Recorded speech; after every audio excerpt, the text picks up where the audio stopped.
toutes et à tous, c'est Hermès, j'espère que vous allez bien, j'espère que vous avez passé une excellente semaine. Je suis de retour avec vous et s'était posé une question, est-ce qu'on finirait peut-être la semaine, donc la clôture de dimanche soir à 2h du matin, donc lundi 2h du matin hier, est-ce que ce serait plutôt Bear? Est-ce que ce serait plutôt Bull ou est-ce que c'est plutôt Renji? Les gagnants sont les Rangers. Et ou les range traders, on pourrait également les appeler comme ça. Le gagnant sera annoncé dès demain par rapport au giveaway que nous avions lancé, et on va parler de tout ça dans cette vidéo, bien évidemment, des informations extrêmement intéressantes, dont certaines qui sont complètement passées inaperçues, donc j'aimerais les reprendre avec vous, ça va pas durer très longtemps, et on parlera d'opportunités, parce qu'il y a beaucoup d'idées de swing qui ont été partagées, notamment sur le Discord des rois du marché. Moi j'en ai pris plein. On fera une vidéo dédiée demain par rapport à tous ces swing trades que nous attendions depuis des semaines. Et j'espère que vous avez pu en profiter sans réfléchir, sans émotion. Et en parlant d'émotion, on fera un petit tour du côté des schémas de Wyckoff. C'est extrêmement intéressant. Accrochez-vous. On commence maintenant. Avant de commencer, je vous invite toujours à rejoindre le Discord des rois du marché. Vous trouverez le lien dans la description à l'intérieur. Dans l'onglet documentation, vous y trouverez la stratégie des 4 rois, qui est une stratégie de money management. N'hésitez pas à l'utiliser, vous en imprégnez, vous en inspirez. Pour vous aussi trouver votre propre style d'investissement. Moi, je l'utilise depuis des années et je vous l'offre gratuitement. Donc, si vous voulez l'utiliser, c'est à peu près une vingtaine de pages extrêmement faciles à lire et à comprendre. On utilise des retracements et des extensions de Fibonacci puisque c'est universel et ça marche tout le temps et partout. N'hésitez pas à l'utiliser pour vous aussi. Trouvez votre propre style d'investissement. On avait noté des petites choses. Ici, Bull, ici, Bear, et on attendrait les clôtures. Dès lors, on fonctionne toujours en 4 étapes au sein de l'Académie des Rois et au sein de la communauté des Rois. 1. Confirmation. 2. Les acceptations. Et ce qu'on cherche, ce sont les accélérations. Et actuellement, on n'a ni l'un, ni l'autre, ni le troisième. Donc, techniquement, il n'y a rien à faire, sauf d'aller chercher les extrêmes. Et les extrêmes, on les a eus par rapport à ces chasses à la liquidité, notamment sur des bas de range. Donc voilà, c'est ici qu'on peut se positionner. Donc range trader, bravo, vous avez pris le play. Maintenant, l'objectif, c'est d'envoyer le cours bien plus haut. Et d'ailleurs, on se paye le luxe de se prendre un doji, ce qu'on appelle une dragonfly, par rapport à la bougie hebdomadaire de clôture d'hier. Donc ici, quand vous voyez les magnifiques mèches de ravalement, c'est que les acheteurs prennent position et que les vendeurs prennent profit ici. Et les vendeurs prennent profit où ça? Dans des bas de range. Et les acheteurs prennent des positions où? Dans des bas de range. Au même titre que les vendeurs prennent des positions dans les hauts de range et les acheteurs prennent des profits dans les hauts de range. On ne s'amuse pas, de par nos émotions, à vendre ici parce que ça baisse, donc ça va casser, et d'acheter ici parce que ça monte, donc ça va briser. Absolument pas. Et d'ailleurs, c'est probablement pas pour tout de suite. Bien qu'on est peut-être en train d'essayer de voir actuellement une abandonnée doji pattern bullish baby, donc c'est un petit peu technique mais c'est comme ça que ça s'appelle, avec une magnifique bougie verte qui pourrait en fait clôturer et nous donner une pattern potentiellement de continuation au sein de ce range bien évidemment, et on attendra ces émotions, confirmation, acceptation pour jouer les accélérations, et les accélérations seront toujours dans des fins de pattern, et les fins de pattern, on peut utiliser d'ailleurs les schémas de Wyckoff pour éventuellement essayer de les utiliser. Mais juste avant, je voulais vous parler de ce petit triangle de contraction. On s'était laissé sur un triangle de contraction, je ne sais pas si vous vous en souvenez, avec une résolution baissière, on l'avait vu ici en 4 heures, avec le petit pullback ici pour aller chercher des objectifs beaucoup plus bas. Les objectifs sont beaucoup plus bas, on les avait même notés sur les 53 000 $. 53 000 $, ce sont des objectifs bear, notamment par rapport à une boussole que nous utilisons du côté des options. Ici, vous aviez un max main price 60 000 $, honnêtement, on y restait quand même quelques jours, donc ça faisait peur, on pensait que ça allait briser. Les bears avaient un objectif à 50 000 $ pour cette fin de mois, ça veut dire ici dans 4 jours, on est le 26 avril, donc c'est dans 4 jours, et vous aviez, alors généralement on ne va pas s'y approcher 72 heures avant, hein. On oublie ça, hein, les 80 000 $ dans 3 jours ou les 50 000 $ dans 3 jours, généralement ça marche pas trop bien.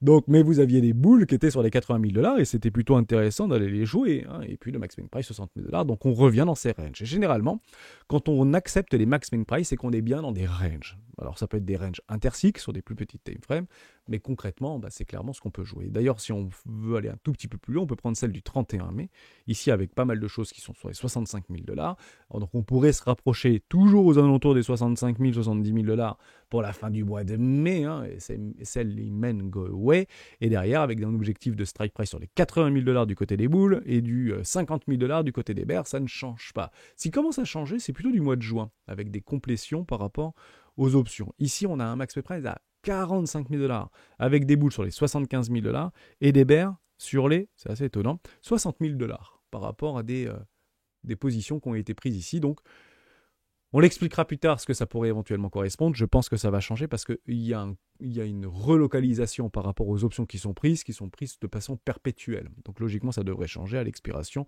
de avril. Mais c'est assez drôle d'observer puisque le max swing price est extrêmement éloigné, 45 000 $. Est-ce qu'on pourra éventuellement les atteindre? Ce qui serait tout simplement le premier arrêt de tout le précédent mouvement, mais ce sera très probablement catalysé. Donc on a toujours ce viseur des 50 000 $, mais ça ne veut pas dire qu'on ne peut pas prendre des trades contrariens dans les tendances et dans les flux avant cela. Et les flux, on les joue. Quand on a des triangles de contraction comme ça, j'y reviens, généralement on joue la hausse. Pourquoi on joue la hausse? Puisqu'on joue les flux. Et on le dit souvent, la tendance et les flux sont nos amis. Donc quand on vient en fait d'une période haussière, avec une accélération haussière par rapport à une consolidation de range précédent, et ben le plus judicieux, c'est de jouer la hausse, tout simplement. Donc il faut jouer ces hausses-là. Donc soit on joue les breakouts, et on fait attention au fake out avec des réintégrations, soit on joue les extrémités. Et je prends toujours ce pari de jouer les extrémités, donc je joue ce fake out en vue de faire une réintégration et on peut directement le corréler avec le RSI. On s'était aussi laissé là-dessus. Vous avez actuellement en fait une espèce de biseau ou un canal, voire un falling wedge qui est en train de se mettre en place ici. Et si on vient en fait à clôturer le RSI juste là avec une émotion, une confirmation, clôture en délit, peut-être un petit pullback, puis on va jouer l'accélération, partez du principe que lui nous donnera la direction pour aller chercher la liquidité qui se trouve beaucoup plus haut, pour aller chercher de nouveaux sommets. Et le prix ne sera pas encore là-haut, il sera peut-être aux alentours des 66 000, 67 000 $, mais le RSI nous donnera généralement la direction en amont tout simplement. Donc je vous donne un petit tips, c'est complètement jouable, mais ça revient encore une fois à ne pas jouer les extrémités, à jouer les milieux de range, et généralement c'est le pire moment de se positionner, c'est généralement dans les milieux de range, mais au moins on aura une confirmation, ça peut être considéré comme un TP, puis aller chercher un TP, le play à break-even. Si vous êtes positionné là-dedans, et je sais qu'il y en a pas mal qui y sont positionnés, et je vous en félicite, partez du principe que si vous avez cette confirmation RSI, stop à break-even.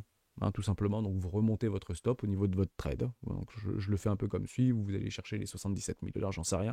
Si on vient confirmer ici avec une émotion, une confirmation en daily, hop, on passe le trade à break-even et vous prenez votre TP partiel tout simplement.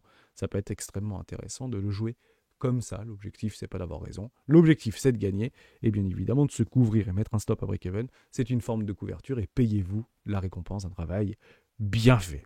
J'ai fini là-dessus, on passe au wake-off. Parce que wake-off, il y a des choses extrêmement intéressantes qu'on est en train d'observer ici. Je reviens sur ma petite trendline qu'on a brisée. On pourrait d'ailleurs aller la chercher ici. Donc j'ai un objectif juste là par rapport à la neckline de cette trendline. Donc on joue des trends dans des ranges. Et ici, on peut éventuellement aller chercher cette magnifique trend ici. D'ailleurs, je vais un tout petit peu la tirer. Donc ici, si vous êtes positionné là-dedans, clairement, il y aura des TP qui seront prendre, voire l'intégralité du trade qui sera pris ici. Et très probablement qu'au niveau des cryptos total, on ne sera pas encore sorti d'affaires. On fera attention par rapport à ça, puisqu'on repart de loin par rapport à nos crypto-actifs préférés, mais on le verra juste en fin de vidéo. Je reprends par ces schémas de wake-off. On va le faire ensemble, on va le faire de tête, je ne vais pas vous prendre les schémas, on le fait régulièrement ensemble, mais vous comprenez bien qu'ici on a un psy, ici on a le BC, ici on a le AR et à quel point c'est chirurgical, ici on a le ST, et ici on a le saut. Formidable. Derrière le saut, on va chercher quoi par rapport à une réintégration du range précédent, par rapport à des clôtures qui sont rangy actuellement? On va chercher l'UT. L'UT se trouverait ici. Derrière, on aurait potentiellement une dégradation. Oui, c'est toujours la même chose. Quand on est nouvellement arrivé sur ces marchés-là et qu'on s'essaie à ce trading amateur, généralement, ça baisse, donc je vends. Non, ça monte, donc j'achète. Ça baisse et ça va casser, donc je vends. Ça monte, donc j'achète. Et en fait, on se retrouve à chaque fois à perdre du capital de trading parce qu'en fait, on fait exactement le contraire de ce qu'on devrait faire dans des situations de range, de respiration, de consolidation. On les a vus, ces divergences baissières, elles ont été confirmées sur quasiment toutes les time frames, même en weekly. Si vous prenez une time frame en weekly, vous aviez une divergence qui s'est positionnée juste ici, je vais vous le mettre en grand, juste là, regardez, vous voyez ici, le cours fait un nouveau plus haut alors que le RSI fait un nouveau plus bas. Et là, on se fait une magnifique structure en M-TOM sur les RSI. Donc ça fait longtemps qu'on sait qu'on est sur une forme de divergence. On est sur le coup d'une divergence baissière. Ou même sur l'hebdomadaire, les vendeurs cherchent à reprendre le momentum. Dès lors, il ne faut pas espérer tout de suite de faire des nouveaux plus hauts et puis d'aller chercher des AB égale CD. Il faudra bien évidemment venir les déloger. Généralement, on les déloge par des structures, comme on annule des M-top en hebdomadaire avec des structures en W en hebdomadaire, tout simplement. Et généralement, on peut avoir d'ailleurs des patterns ici. On peut refaire un truc comme ça pour aller faire le wave coach check. Derrière, aller plus bas, alors que le prix, lui, va faire un nouveau plus bas qui pourrait nous donner un spring à ce moment-là. On a une divergence et on vient clôturer dans une pattern de continuation ici, dans un magnifique triangle de contraction, voire biseau ascendant. Et c'est comme ça qu'on travaille et qu'on essaye de rationaliser des idées d'investissement tout simplement. Donc on aura tout simplement, ici je le reprends, l'UT, puis la dégradation au milieu de range, voire aller chercher un spring qui pourrait nous donner une pattern de réaccumulation, voire ne pas aller chercher un spring, mais plutôt un nouvel UTAD ici, voire, toujours pareil, un LPC, un LPS pardon, ou un SOS, qui sera tout simplement la définition de la réintégration de la direction. Je m'explique. Si on vient chercher en fait cet UTAD ici, donc on n'y est pas encore, je fais un peu de prédictive, mais je pense que c'est important. Si vous voulez avoir de la réaccumulation, c'est consolidation et on joue l'accélération. Ok. Maintenant, si vous pensez qu'on est plutôt dans une pattern de distribution de Wyckoff, sur les schémas de Wyckoff, à ce moment-là, on a l'UTAD et on a les réintégrations. Et à ce moment-là, la réintégration nous donnera très probablement tout le loisir d'aller chercher plus bas, voire de faire une continuation baissière de distribution, et on le constatera. Maintenant, l'UTAD n'est pas obligatoire, au même titre que le spring n'est pas obligatoire. Dès lors, si on se retrouve ici avec un LPC, et bien à ce moment-là, la confirmation sera tout simplement la cassure de toute la structure, avec une acceptation, une confirmation, et les vendeurs joueront l'accélération, tout simplement. Et il est donc logique ici, dans ce schéma un petit peu approximatif que j'ai pu vous présenter ici, mais vous prenez ça, vous prenez les schémas Wyckoff et c'est exactement ça, vous ne pourrez pas vous y tromper. Et bien derrière, vous comprenez bien que généralement les vendeurs se positionnent dans les extrêmes avec des stops relativement larges et les acheteurs se mettent dans des stops extrêmement larges, plutôt dans des bas de range. Et c'est ici, dans le cas d'une résolution haussière ou baissière, qu'on prendra des stops à break-even et qu'on ira chercher et grignoter quelques petits profits, tout simplement. Donc on a encore du temps avant d'avoir ces résolutions. En tout cas, c'est dans cette logique que je m'inscris. Et qu'on le veuille ou non, post-halving, généralement, on a des périodes de plusieurs semaines de consolidation. Et range trader, c'est à vous de jouer. Et on est en train de les jouer. Et j'espère que vous en avez profité. On va faire un tout petit peu d'order flow. Et juste après, on passe sur les total market et sur quelques petites cryptoactifs super intéressantes. Et on finira par quelques news. Et j'espère que voilà. 10-12 minutes. Allez, 10-12 minutes encore. Comme ça, on va tenir les 25 minutes et ce sera juste parfait. Bon. Donc, première chose, 3 confirmations avant de prendre des trades, qui soient contrariens, range trading ou contre-tendance ou dans la tendance. On a intervenu ici dans un funding qui était négatif, avec une dégradation extrêmement franche au niveau des open interest. Bon, c'est exactement ce qu'on cherche. On ne casse pas et on ne clôture pas les ranges à la baisse. Et ma foi, c'est super intéressant de pouvoir en profiter. On repasse dans des spreads qui sont ici négatifs, donc ça veut dire que l'offre est prépondérante par rapport à la demande. Et on tente donc de jouer les réintégrations ici. Donc on va chercher les extrémités pour essayer de les jouer dans la peur et dans l'émotion, si vous voulez, mais on fait le contraire de ce que l'on pense ici, ou en tout cas de ce que l'on voit.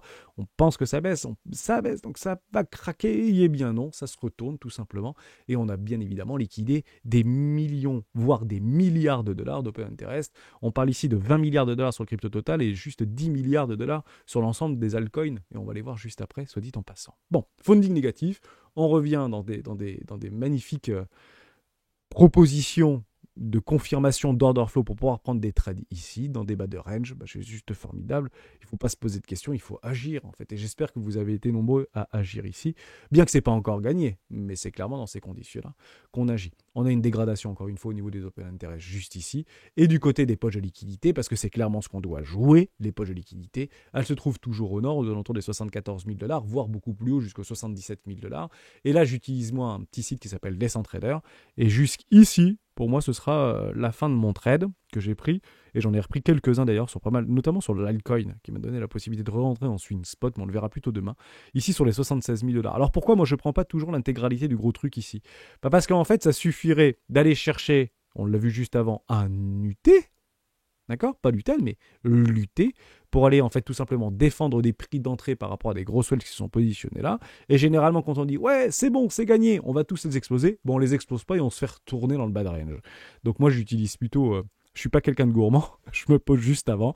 Et généralement, bah, ça fonctionne plutôt pas trop mal. Et on l'avait vu depuis des mois et ça fonctionne plutôt pas trop mal. Et les prix, bien évidemment, seront défendus sur les 78 000, 76 000, 80 000 $. Partez du principe que sont des gros portefeuilles qui se sont positionnés là. Et croyez-le, ils vont défendre leur prix de vente à découvert sur ces niveaux de valorisation. Donc, on se positionne juste avant. Mais vous voyez qu'il y a beaucoup de shorts qui se sont précipités dans la baisse. Et bien ici, il va falloir les déloger, tout simplement. Et je pense qu'on va aller... Et on finira tout simplement par les déloger. Et d'ailleurs, si on prend ici sur Bitfinex, il y a très très peu d'ordres en fait qui se sont positionnés. Et c'est one shot, ici jusqu'à 74 000, 75 000, voire 76 000 $. Donc je le joue personnellement. Je ne sais pas si ça va fonctionner, mais en tout cas, toutes mes confirmations, actuellement, ils sont réunis. Et si vous passez dans la toute petite time frame, vous avez les divergences qui ont été confirmées. D'ailleurs, sur cette bougie-là, vous auriez pu la prendre avec peut-être un truc qui nous a fait peur. Je ne sais pas si vous l'avez vécu, ça, je crois que c'était dans la nuit. Ouais, c'était 2h du matin, voilà, 2-6h du matin. La petite chasse à la liquidité asiatique, ici sur la clôture asiatique. Et puis derrière, bam, ça c'est clairement des situations de retournement. On est en train de créer plein de stops complètement évidents, donc on va potentiellement faire des accélérations sur certaines avant d'aller chercher tout le monde. Et ça revient tout simplement sur les schémas de Wyckoff extrêmement psychologiques. Donc si c'est psychologique, jouer les extrémités, on ne saura le répéter. Voilà pour ça. On continue sur le crypto total, parce qu'il y a des choses qui se sont passées. Et on finira sur quelques toutes petites news. Bon, la première chose, c'est ça. Bon, prends des profits, prends vraiment des profits, et on voit qu'on a des schémas de Wyckoff, distribution ou réaccumulation, qui sont en train de se positionner sur ces niveaux de valorisation. Mais le plus intéressant, c'est pas ça. Le plus intéressant, c'est le crypto total 3. On s'est fait dégommer la semaine dernière. Enfin, c'était assez violent quand même. On est parti chercher quoi? Bah juste le premier arrêt de tout le précédent mouvement. Donc si vous voulez jouer des swings, si vous voulez jouer de la tendance, bah achetez ces premiers arrêts et vous allez chercher là sur vos cryptoactifs que vous aviez choisiment sélectionnés ou vous n'étiez pas encore peut-être positionné, de pouvoir se positionner. Pourquoi? Parce que tant que le premier arrêt tient, le premier arrêt, qu'est-ce que c'est? C'est de faire un nouveau plus haut et on joue ces premiers arrêts. Mais c'est pas moi qui les joue, c'est les algos le jouent. Donc ensemble, 93% des ordres jouent ce type de retracement de Fibonacci. Donc vous n'êtes pas tout seul à les jouer. Donc il faut absolument utiliser ces zones-là, non pas des prix, mais des zones de valeur pour pouvoir les jouer, notamment dans la tendance. Et on est clairement dans une tendance à momentum extrêmement fort. Les prises de décision seront prises plus tard si on venait à éventuellement le casser. Mais on prend des swings ici, on vient chercher une zone de rechargement de vente logique, break-even par rapport au stop, et si malheureusement on fait une structure de retournement baissière, là on en aura pour plusieurs semaines, voire plusieurs mois, avant éventuellement de revoir de nouveaux sommets, mais on aura le temps ici, mais c'est clairement pas ce qu'on est en train d'observer. Donc on ne peut pas le prédire, déjà prédire un mouvement c'est difficile, 2 mouvements c'est quasiment possible, 3 mouvements c'est même plus de la prédiction, c'est autre chose. Mais partez du principe que on joue bête et discipliné. On joue ce qu'on voit et non pas ce qu'on croit. Moi, ce que je vois, c'est que premier arrêt, je les joue puisqu'on est dans la tendance et on est toujours dans ces flux acheteurs, notamment du côté de nos cryptoactifs préférés. Dès lors, ça va nous donner quoi? D'ailleurs, en parlant de ça, exactement ce que ETH nous a proposé. Donc, j'ai repris une position de swing sur ETH pour information. Vous le prenez juste ici. Hop, je vais le reprendre. Je ne sais pas si je l'avais noté sur ETH. Voilà, ouais, franchement, c'est chirurgical. On ne peut pas mieux faire le truc. Mais c'est même pas en fait une volonté, c'est algorithmique. Vous avez le premier arrêt de tout le précédent mouvement. Je sais même pas si c'est de la chirurgie. Enfin, c'est incroyable. Vous prenez le premier arrêt. Vous auriez très probablement été fil d'ailleurs sur les contrats futurs parce que ça a beaucoup plus. Comme vous aviez des fundings négatifs et on est parti en backwardation. Ça veut dire qu'en fait, sur les perpétuels futurs, le prix du spot était plus haut que les contrats futurs. Et actuellement, je suis sur Binance sur le spot. Donc ça veut dire que sur les contrats futurs, on aurait très bien pu être fil là-dessus sur le premier arrêt. L'objectif, qu'est-ce que c'est? Qu'on le veuille ou non, c'est de faire un nouveau plus haut. Et on est clairement dans ces schémas de Wyckoff avec ici un magnifique saut qu'on est en train d'observer. Puis d'aller chercher un UT. Puis d'aller chercher éventuellement, vous avez compris un petit peu la schématique ici. Toutes les moyennes mobiles sont ascendantes. Premier arrêt. Petit bijou de suivi de tendance. Et honnêtement, dans les bull runs, c'est rare d'aller chercher ces premiers arrêts.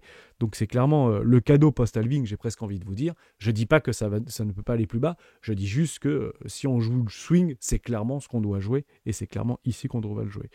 D'ailleurs, en parlant de ça, je peux vous en proposer déjà quelques-unes. C, par exemple. Vous vous rappelez? C, cette magnifique blockchain d'infrastructure. Zone Eco.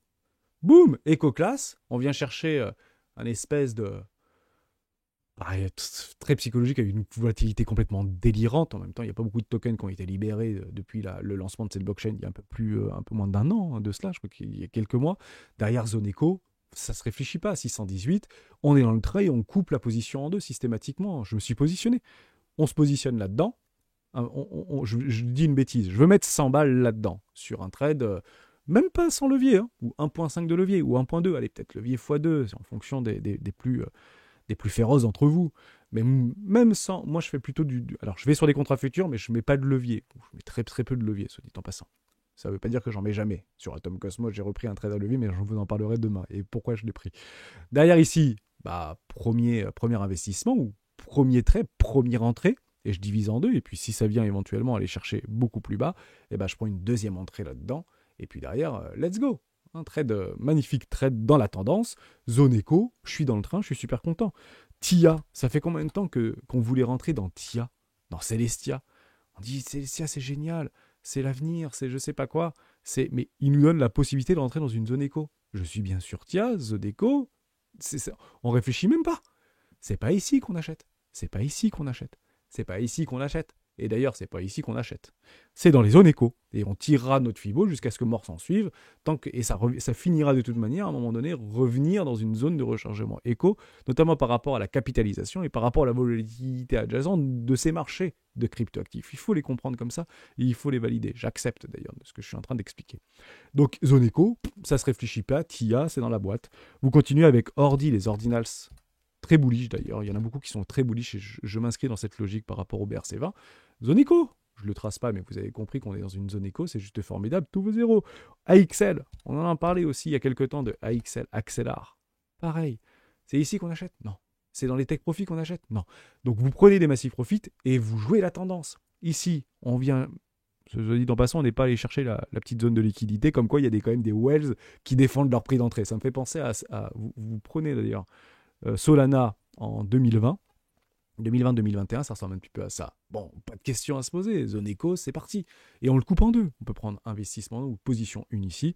Et si malheureusement, on a un peu tort, on prendra une position 2, voire on peut même se payer le luxe de se choper un 110%. Là-dedans, voilà, on peut même se choper un 110% sans remettre en cause la dynamique de fond qui tente d'être baissière ici, sur une magnifique trendline baissière. On peut même prendre des profits, donc payez-vous en fonction de vos objectifs qui sont respectifs à tout le monde. Aucun problème avec ça. Uniswap aussi, je vous l'aviez noté, je voulais vraiment vous en parler. C'est généralement les trades d'investissement les plus difficiles, donc on peut le jouer en swing, même si on est toujours dans une zone éco, voire une première classe. On se paye le luxe en mensuel de se faire un roi de pique. Donc on en a eu beaucoup des roi de pique qui se sont positionnés. Vraiment, je voulais vous en parler. Mais vous avez toutes les structures qui sont faites au niveau de Uniswap. Une magnifique consolidation qui a duré plusieurs mois, voire quasiment années. Et on vient se payer le luxe de se faire un magnifique roi de pique. Si ici Uniswap nous intéresse, c'est clairement ici qu'il faut se positionner. Et ça, je l'envoie sur des nouveaux ATH, Uniswap.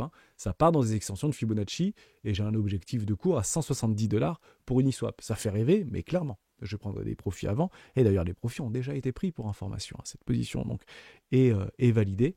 Et on peut d'ailleurs rajouter en swing spot ici, sans problème. Bon, vous avez compris un petit peu l'idée, tout simplement. Voilà, j'espère que je vous ai aidé, j'espère que je vous ai redonné un petit peu de baume au cœur, parce que clairement, ce qu'on est en train de voir, c'est de l'opportunité. On n'est pas encore sur les opportunités d'une vie. Opportunité d'une vie, c'est on continue à baisser fortement.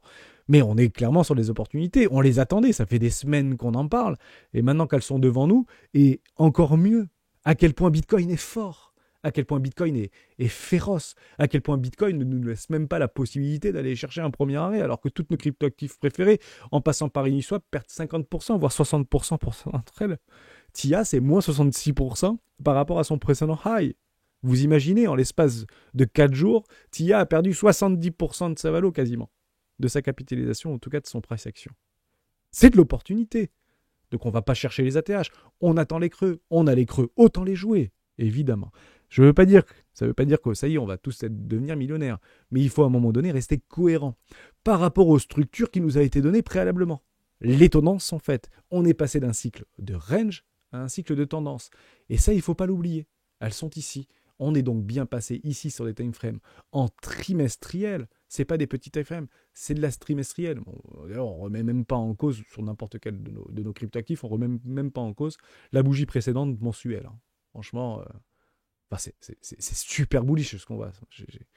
Honnêtement, personne ne peut dire ici que c'est baissier. Ça ne peut pas être baissier, ce n'est plus baissier. Mais c'est très intéressant de l'observer. On est rentré dans de la tendance, notamment sur Bitcoin. Bitcoin est extrêmement fort. Et on commence d'ailleurs à voir cette rotation de capital. Je m'explique.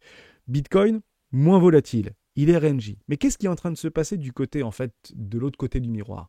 Ça, vous pouvez le regarder du côté des stablecoins. Je vous en parle parce que je suis devant. Mais de ce côté-là, Tether continue à imprimer et à imprimer et à imprimer. Il a imprimé encore 5 milliards de dollars la semaine dernière. 5 milliards de dollars.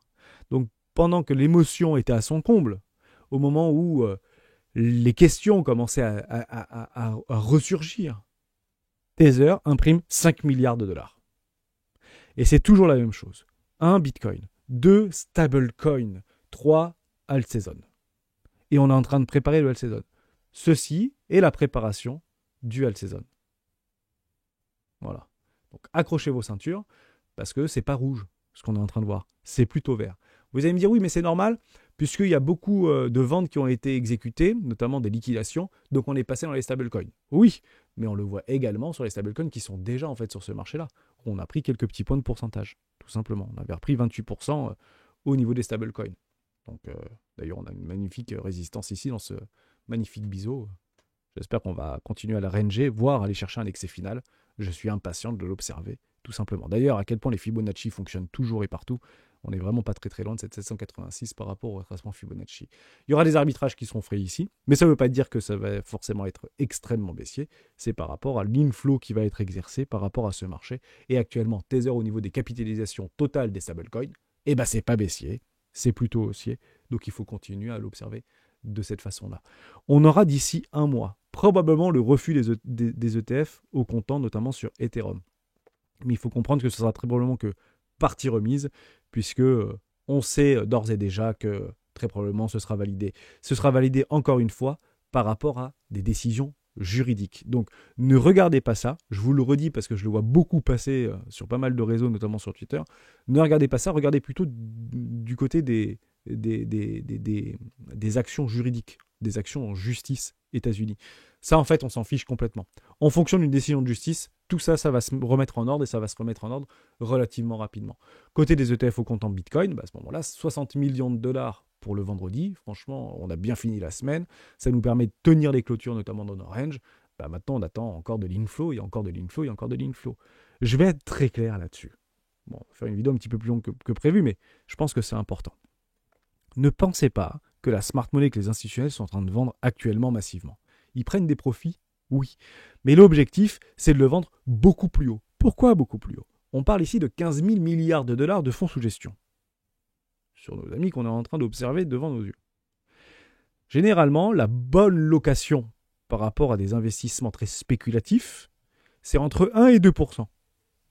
Bon, 1 et 2% de 15 000 milliards de dollars, c'est entre 150 milliards et 300 milliards. Et franchement, c'est 2%. Vous avez votre livret A, on a 10 000 balles sur le livret A, et on met 200 balles dans Bitcoin. Sur 10 000 euros, vous mettez 200 balles sur Bitcoin. C'est une location bon père de famille. Bon, on prend 15 000 milliards de dollars, 1 ou 2%, 150 milliards, 300 milliards. Partez du principe que 12 milliards de dollars de flux sur les 2 derniers mois au niveau des ETF au comptant Bitcoin, c'est que dalle. C'est rien.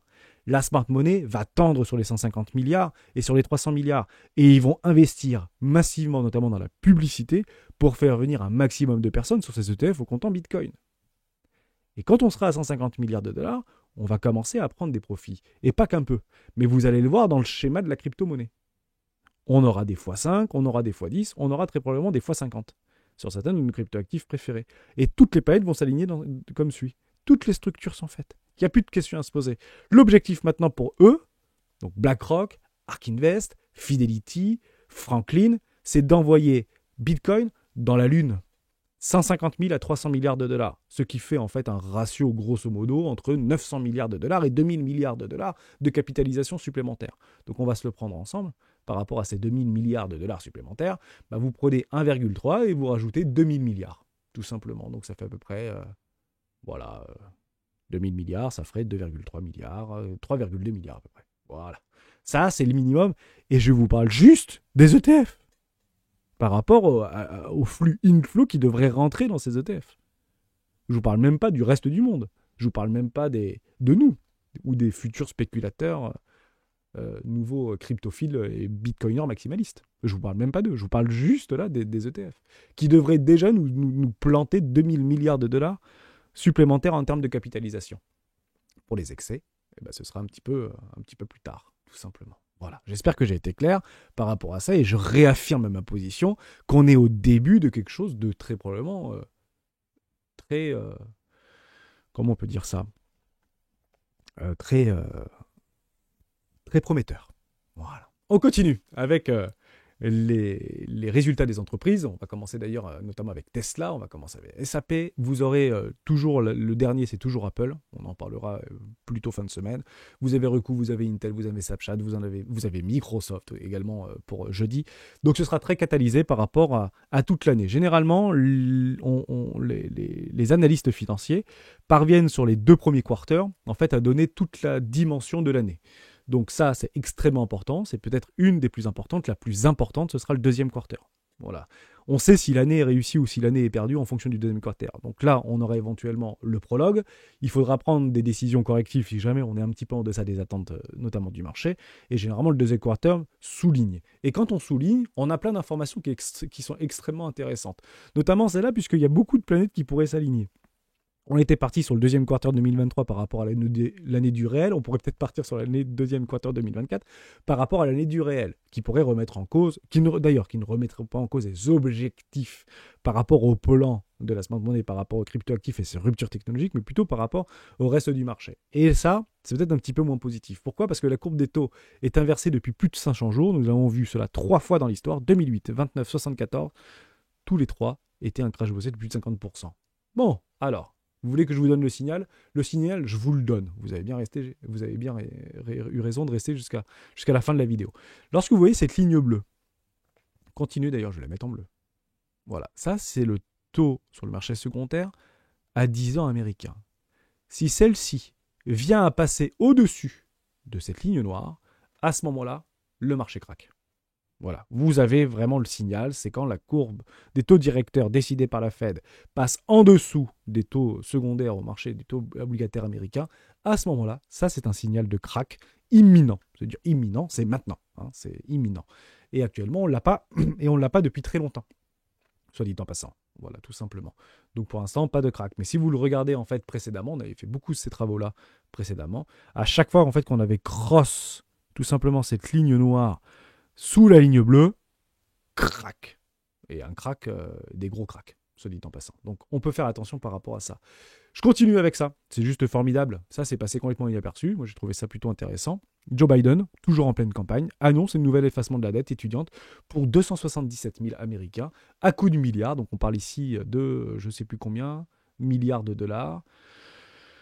J'en sais rien. 7 milliards de dollars, voilà. Allez, on en remet une couche, 7 milliards de dollars de dette effacée étudiante. Hein. Alors par rapport à des conditions, etc., qui sont très précises par rapport aux Américains, mais on continue à vendre des trucs complètement folles, à imprimer de l'argent, et on se paye même le luxe d'effacer sa dette, tout simplement. Donc attention à ça, puisque évidemment, il n'y a jamais de retour, en fait, ou en tout cas de bon retour à la normale par rapport à ce type d'initiative, tout simplement. Donc purement électoral, mais ça veut aussi dire que les dettes peuvent être effacées sur certaines conditions, bien évidemment, et on continue en pleine campagne du côté des Américains. On s'était laissé là-dessus, c'était clairement vendredi, par rapport à l'attaque de l'Iran vis-à-vis d'Israël. Bon, grosse désescalade, Biden a pris le lead, ce qui me fait juste réagir, c'est qu'on a été convoqués, nous, la France, notamment le Japon, notamment la Corée du Sud, et Malte et la République slovaque, et dont l'Équateur, à aller directement voir l'ambassadeur israélien, parce qu'on a voté pour un État palestinien à l'ONU. C'est intéressant parce que j'ai pas vu beaucoup de consultations ou de concertations démocratiques, notamment aux côtés des parlements, par rapport à cette décision. Donc, encore peu de consensus, encore peu de gouvernance par rapport à ces pays qui sont dans un état et qui a été décuplé d'ailleurs depuis la crise du coronavirus, dans un état de nerfs qui est palpable aujourd'hui. Donc, beaucoup moins de consensus, beaucoup moins de gouvernance, ou en tout cas d'idées de décentralisation. Et je pense que ces ruptures technologiques prennent le pas, et ne sera ça que demain, par rapport à un consensus beaucoup plus fort. Et c'est clairement dans ce sens-là que je milite. Ça ne me dérange pas de voter pour, ça ne me dérange pas de voter contre. Je veux juste en fait être concerté. Voilà, plus de concertation et plus de, pas forcément de démocratie, mais plus de gouvernance. Voilà, et de gouvernance, pas forcément décentralisée, mais plus de gouvernance. Je pense que c'était le mot.